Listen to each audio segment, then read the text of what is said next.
Brandon Davis, Swan Energy. Imran Khan, Swan Energy.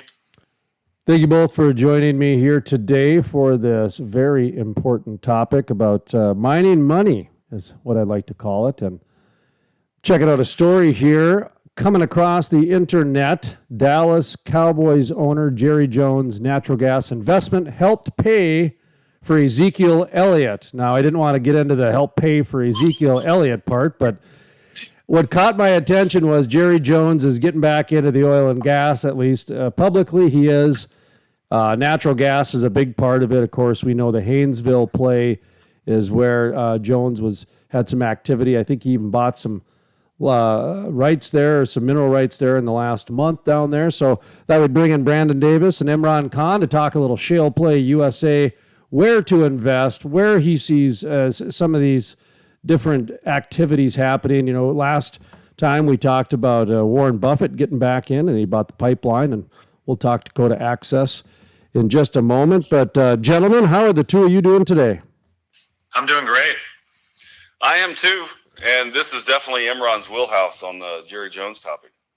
Oh, are you a fantasy football player, are you? Well, so I also own a restaurant too, and Jerry is a visitor of the restaurant.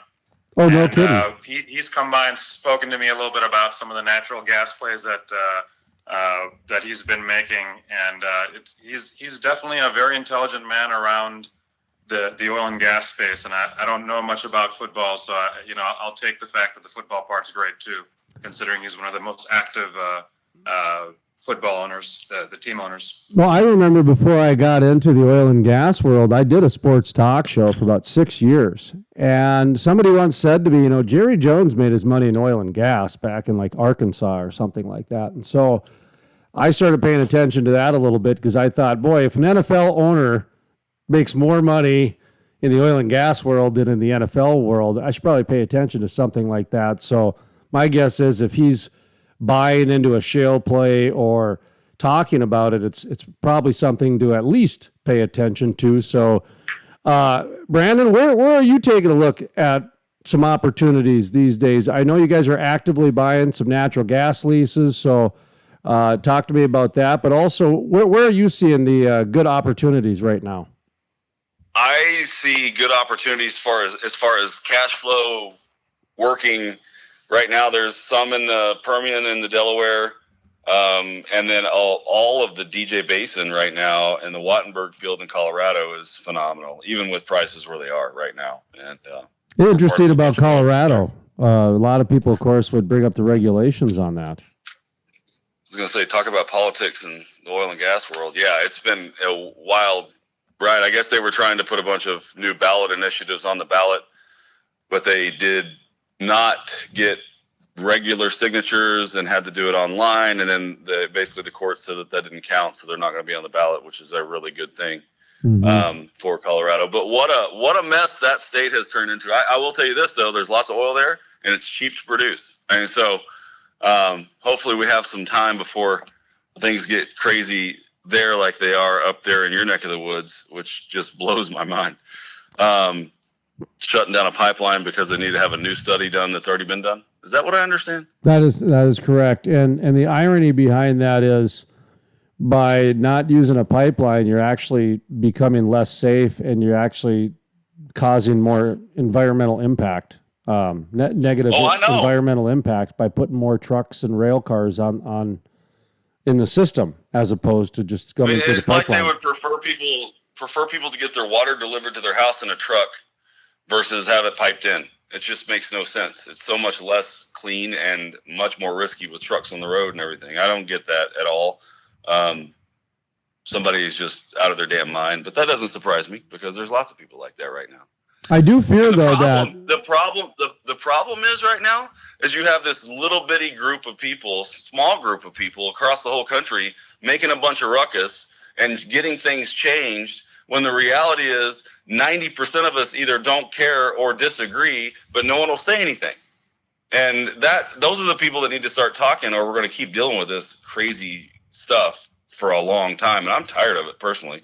I'm exhausted from the ignorance ruling the world, and it's just out of control. I'll bring this up then because earlier in the week we talked with William Prentice, the CEO of Meridian Energy Group. They just won the North Dakota Supreme Court case to where they're not a big polluter. Now they've proven their science for the last 18 months, 24 months to show that they are going to be a minor source in terms of pollution and that sort of thing, which makes them equivalent to a restaurant.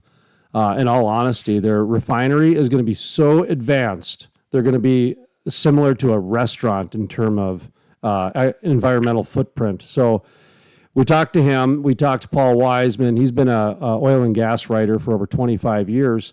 And we did talk about an interesting concept that came up a little bit organic, is that the oil and gas industry used to be very proactive on things, very proactive.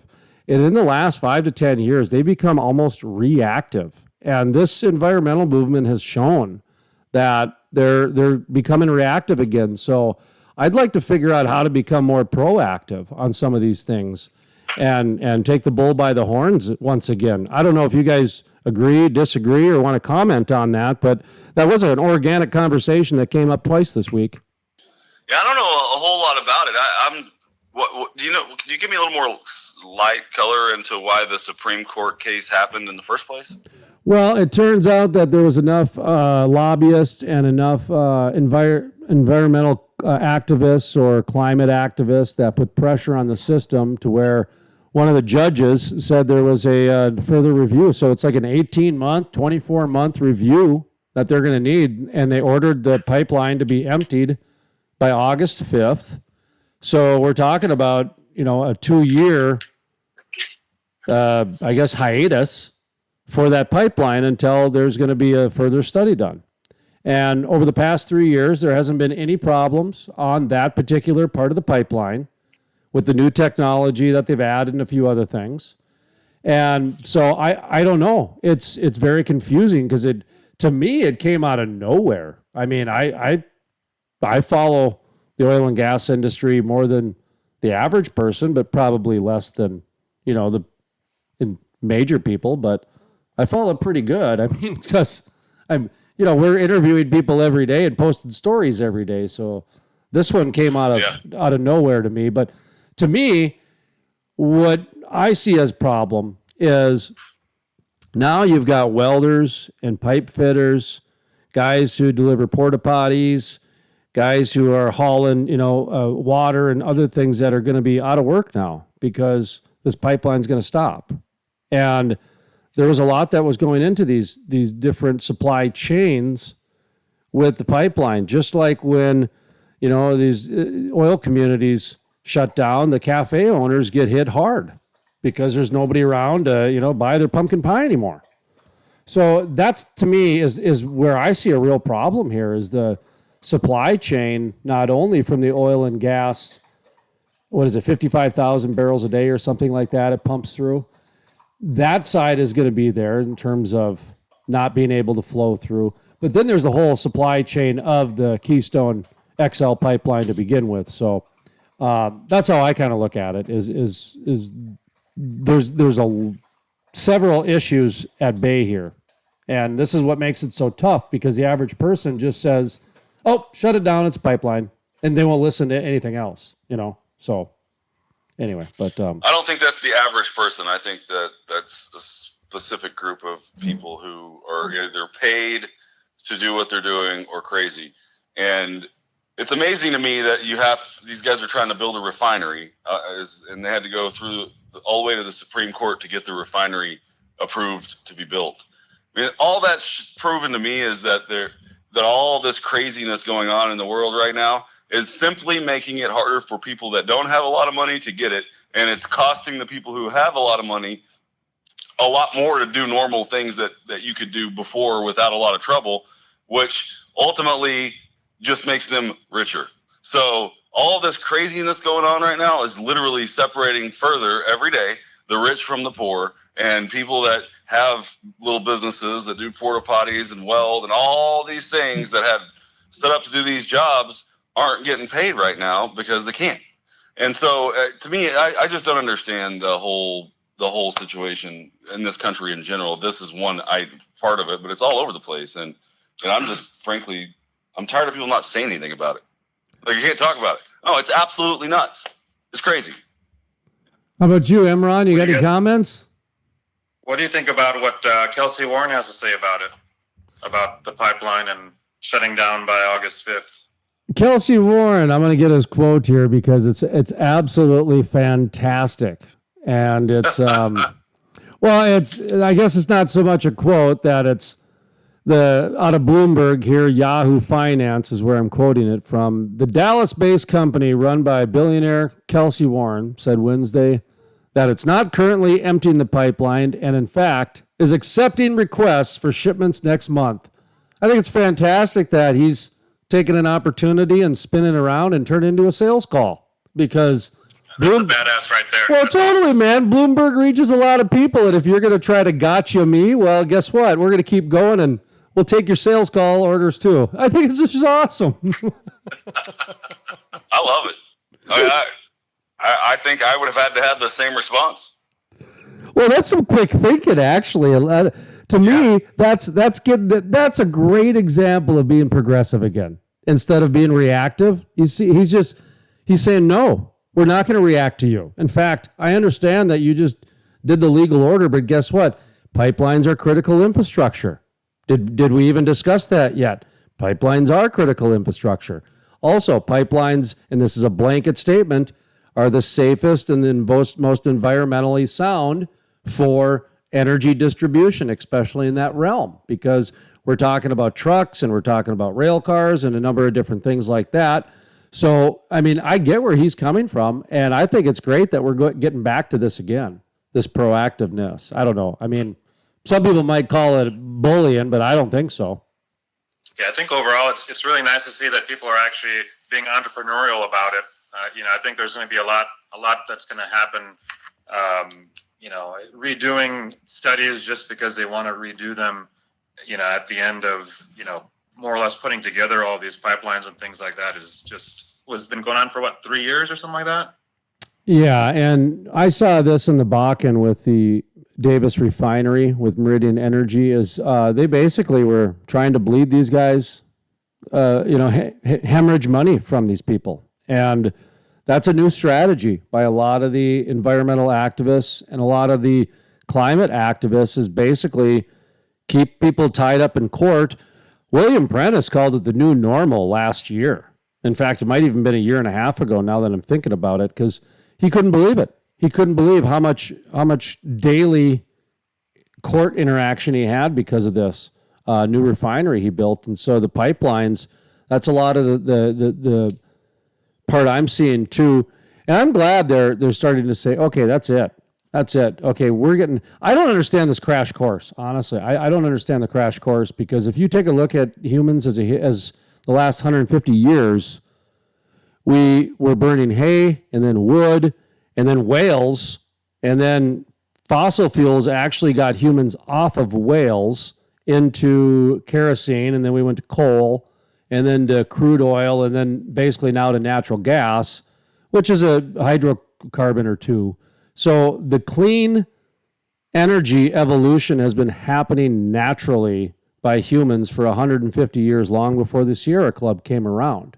And it had to do with innovation. So that's the type of, I guess, progression I'm talking about, as opposed to, reacting to the new Green Deal by saying, oh, we got the Shale Green Deal or whatever they said.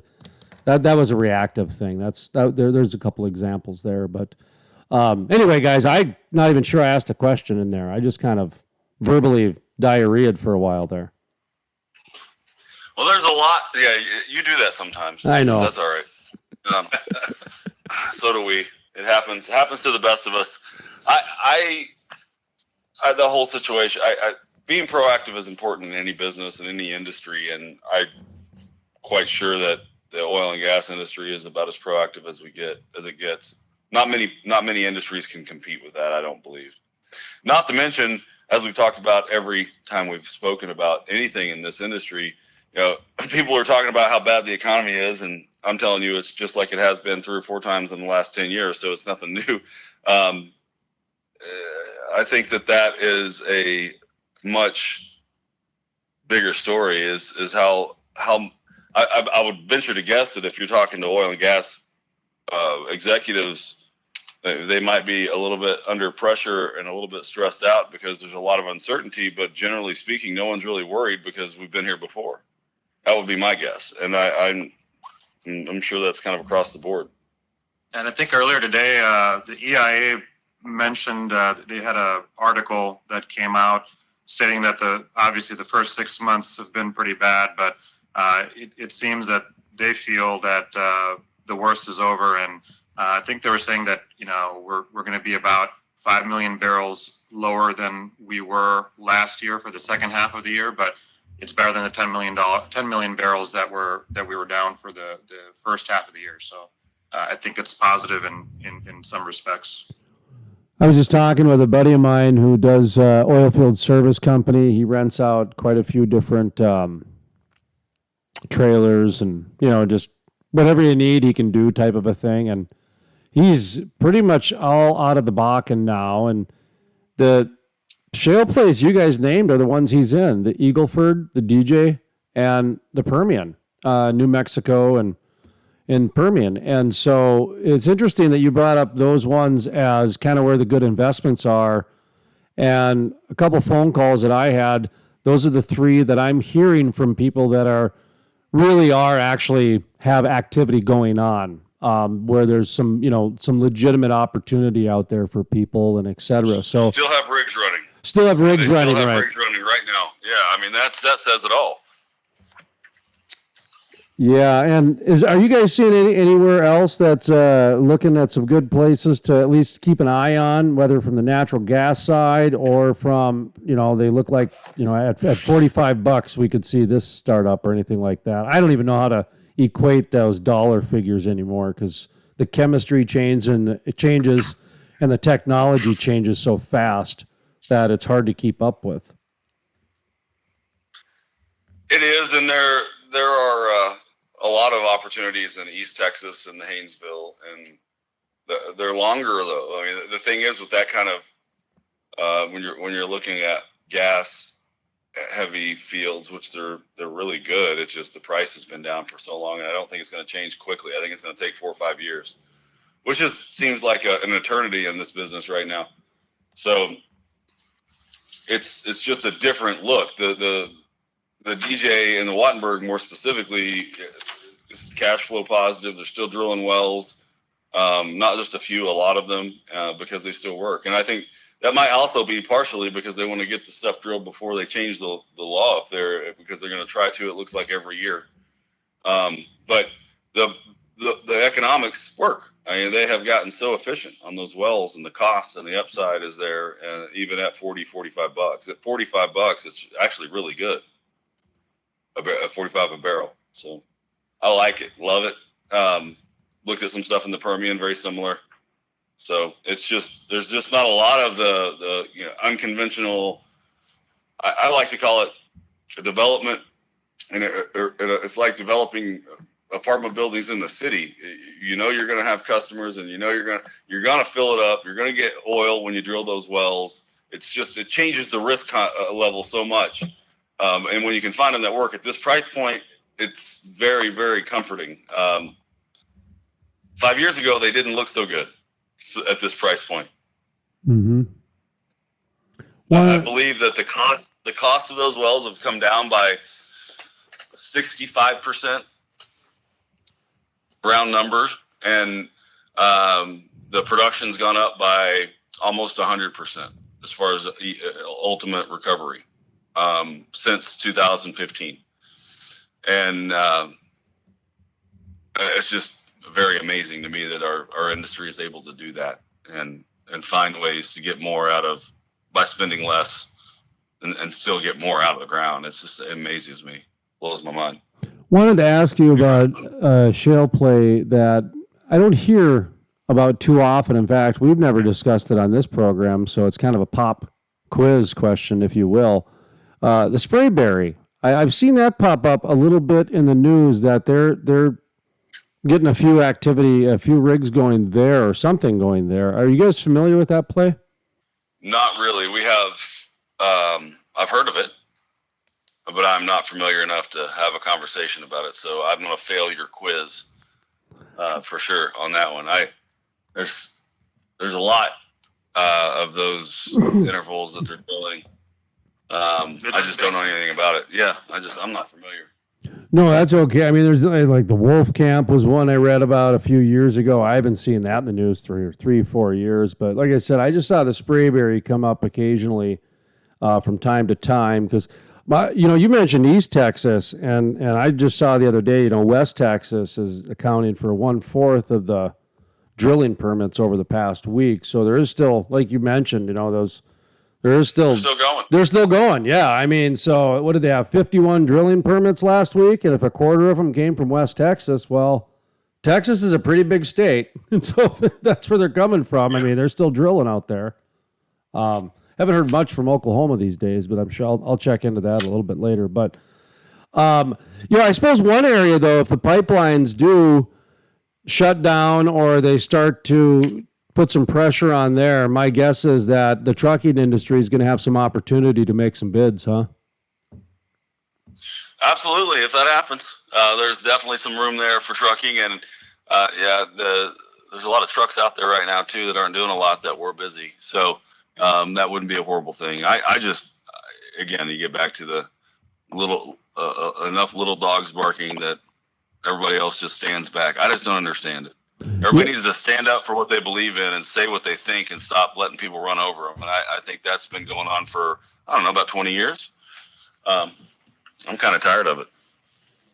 Imran, stand up and say what you believe. It's your turn now because we haven't heard. It's been going on a lot longer than 20 years. Okay. But, at the same time, it's definitely, we're getting to points where people are definitely voicing their opinions one way or another. And, Jason, we thank you quite a bit because, we're able to come in and talk about the different topics that are on our minds here. So I think that's really great. And talking earlier, you were mentioning about numbers, $40, $45. A lot of the things that, a lot of our investors, even with the drop in pricing and things like that, I just want to mention that, most of our financing, when we're running the deals, we're running them at a $25 number, and they're profitable at those types of numbers. So it's really nice and quicker IRRs and quicker returns on your full investment. When it's at $45 for sure, and every little increment there helps out quite a bit. And I'd be remiss, gentlemen, if I didn't ask you about the gold mine. What's going on in the gold business these days? I mean, are we in doom and gloom time to where gold is at $15,000 an ounce? Or I haven't followed the gold market in a while, but gold, silver, copper, palladium, safe investments, whether it's from a monetary standpoint or a commodity standpoint. Go ahead and take a look at what's in your iPad. Take a look at what the bombs are used and the drones are used. They need gold and silver, platinum, palladium for that type of stuff. So I joke about the doom and gloom because that's how most people know about gold these days. But how are the gold mines doing? Sorry, that was a really long question.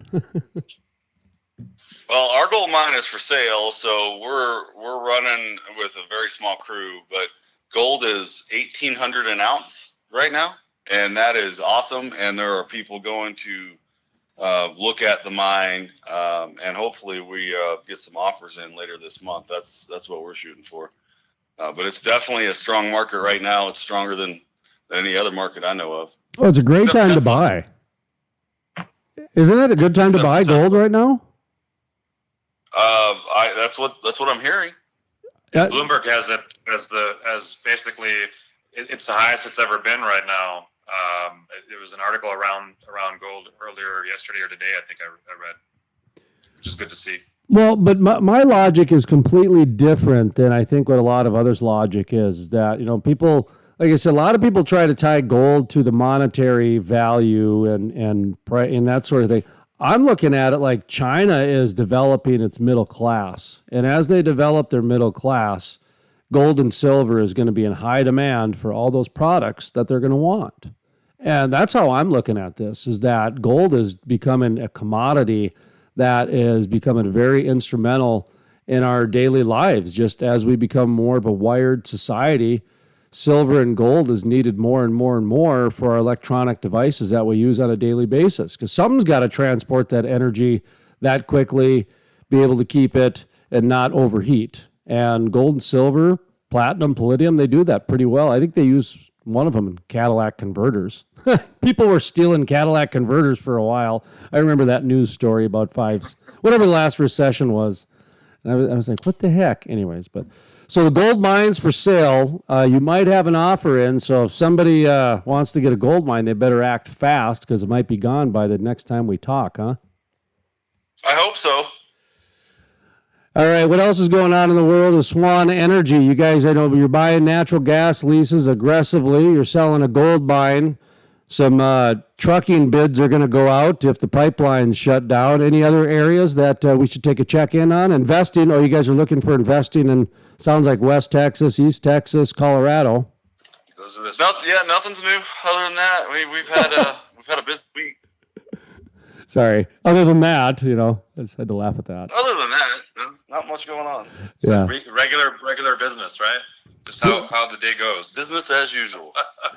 I laugh because for most people that's a pretty busy year, but that was just in the last week. So as long as we got that going. So all right, well, gentlemen, how can people get in touch with you if they want to, talk natural gas, gold, oil, gas, any other investment opportunities? How can people get in touch or find out where you're located?